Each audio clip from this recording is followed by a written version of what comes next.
Sadece alıştım baştan acı günlere. Zor ama belki de beni edecek. Sorma sarmışım aşkı saklı dünlere.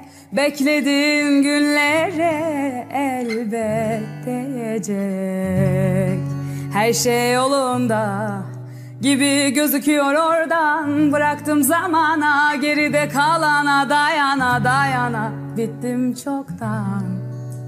Dedim ki vardın, yaramı yamalayıp sardın. Tam derman derken fark ettim.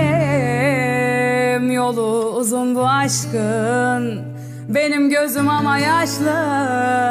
Anlatamadım, taştım, baştan yanlıştım. Sadece alıştım baştan acı günlere. Zor ama belki de beni edecek. Sorma sarmışım aşkı saklı dünlere.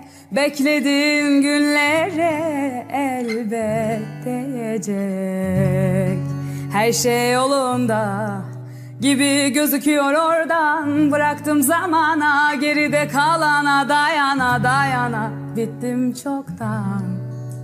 Dedim ki vardın, yaramı yamalayıp sardın.